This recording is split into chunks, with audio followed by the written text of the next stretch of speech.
Kejadian pasal 2. Demikianlah diselesaikan langit dan bumi dan segala isinya. Ketika Allah pada hari ketujuh telah menyelesaikan pekerjaan yang dibuatnya itu. Berhentilah ia pada hari ketujuh dari segala pekerjaan yang telah dibuatnya itu. Lalu Allah memberkati hari ketujuh itu dan menguduskannya. Karena pada hari itulah ia berhenti dari segala pekerjaan penciptaan yang telah dibuatnya itu.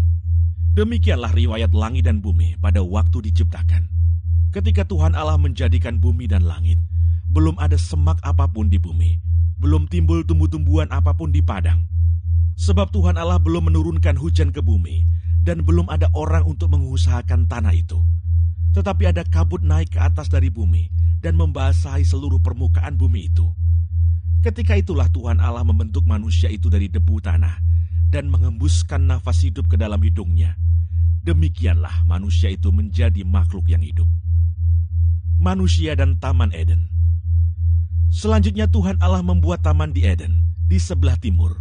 Disitulah ditempatkannya manusia yang dibentuknya itu. Lalu Tuhan Allah menumbuhkan berbagai-bagai pohon dari bumi, yang menarik dan yang baik untuk dimakan buahnya. Dan pohon kehidupan di tengah-tengah taman itu, serta pohon pengetahuan tentang yang baik dan yang jahat. Ada suatu sungai mengalir dari Eden untuk membasahi taman itu, dan dari situ sungai itu terbagi menjadi 4 cabang. Yang pertama namanya Pison, yakni yang mengalir mengelilingi seluruh tanah Hawila, tempat emas ada. Dan emas dari negeri itu baik. Di sana ada damar bedolah dan batu krisopras. Nama sungai yang kedua ialah Gihon, yakni yang mengalir mengelilingi seluruh tanah Kus. Nama sungai yang ketiga ialah Tigris, yakni yang mengalir di sebelah timur Asyur, dan sungai yang keempat ialah Efrat. Tuhan Allah mengambil manusia itu dan menempatkannya dalam Taman Eden untuk mengusahakan dan memelihara taman itu. Lalu Tuhan Allah memberi perintah itu kepada manusia. Semua pohon dalam taman ini boleh kau makan buahnya dengan bebas. Tetapi pohon pengetahuan tentang yang baik dan yang jahat itu, janganlah kau makan buahnya.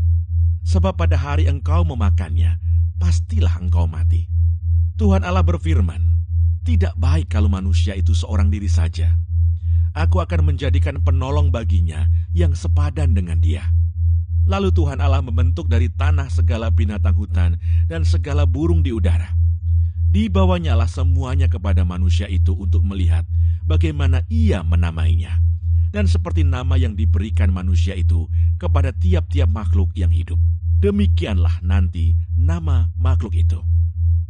Manusia itu memberi nama kepada segala ternak, kepada burung-burung di udara, dan kepada segala binatang hutan. Tetapi baginya sendiri, ia tidak menjumpai penolong yang sepadan dengan dia.